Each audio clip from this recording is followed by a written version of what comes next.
I'm Nick Robert Gallo, a former USA hockey coach, WHL scout, and lifelong hockey guy. Over the past 10 years, I've coached and scouted some of the best young hockey players to come out of North America. These days, it's all for fun. Welcome to Holding Court. Holding Court is presented by Nick Robert Gallo. Looking to buy or sell a home? Visit nickrobertgallo.com for all of your real estate needs. What's up, guys? Thanks for tuning in to another Holding Court video. So today's video, if you're a hardcore Kings fan like myself, a lot of this isn't going to be news to you, but this is such a good story for NHL fans in general, or for people who just like kind of feel-good stories in sports. I think they would appreciate this. So we're going to go all the way back to the beginning here. Gabe Vilardi was born 8 pounds, 7... I'm just kidding. We're not going that far back. That was a shit joke. That was a shit joke. I might just stop this video right now. So, leading up to the heading into the 2017 NHL draft, Gabe Vilardi was projected to be right around a top 5 pick. Absolutely awesome talent. He was a big kid. He had insane vision. He could pass the puck probably better, pretty sure better than anyone else in that draft class. So he was projected to be a top pick. When the draft rolled around, Vilardi ended up sliding in the draft all the way to pick 11, fortunately, to the LA Kings. A lot of scouts at the time were saying why Vilardi slid in the draft was mostly around his skating. They just felt like he wasn't much of a fast or powerful skater. He checked all the other boxes, but his skating left a little to be... Fucking dude, hello. Tongue is fucking everywhere.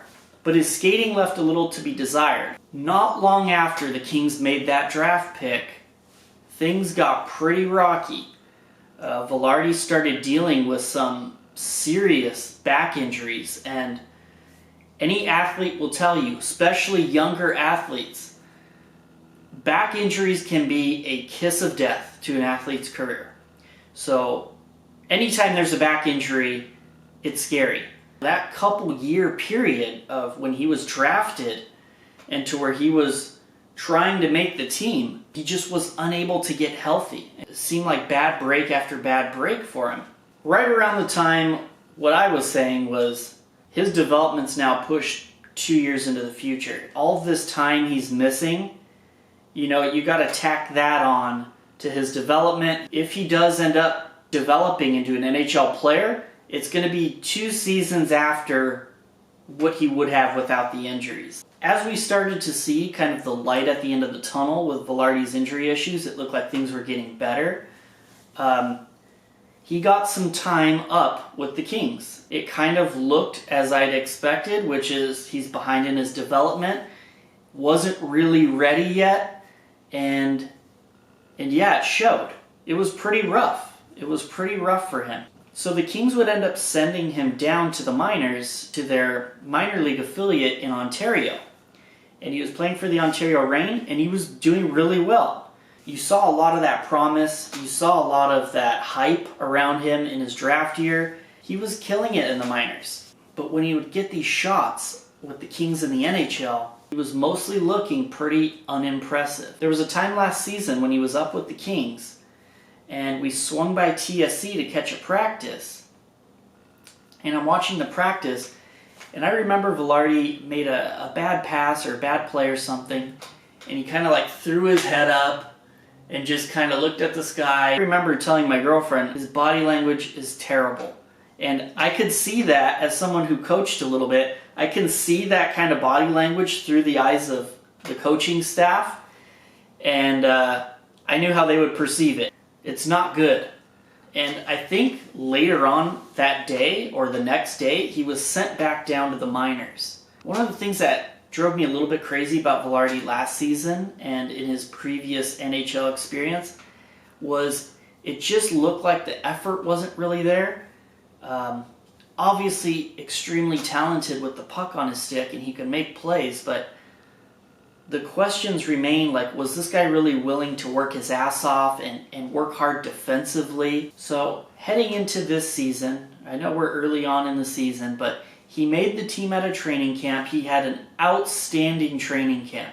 This looked like a new player right from the beginning of the preseason. As the season starts, he's absolutely torching it. This guy is taking over games. He's been arguably the best forward on the whole team. He hasn't been good. He hasn't been promising.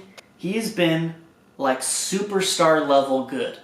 And it's kind of, no pun intended, but the guy has been putting the whole team on his back in a lot of games. Now, it's still pretty early on in the season, so of course you can ask, like, is this going to sustain?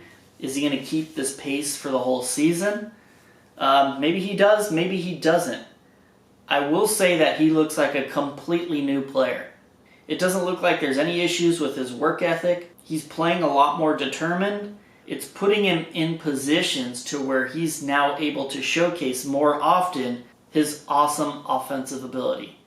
So he's been an absolute difference maker. Honestly, even Vilardi himself said he was unsure of his future. He didn't know if he was going to be able to continue playing or not. There was just so much going against Gabe Vilardi. And to see this like full 180 to where now this guy is like a focal point of the team and just absolutely crushing it.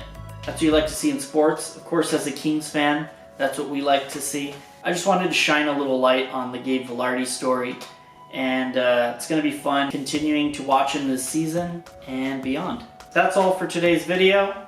Thanks for watching. Have a good one, guys.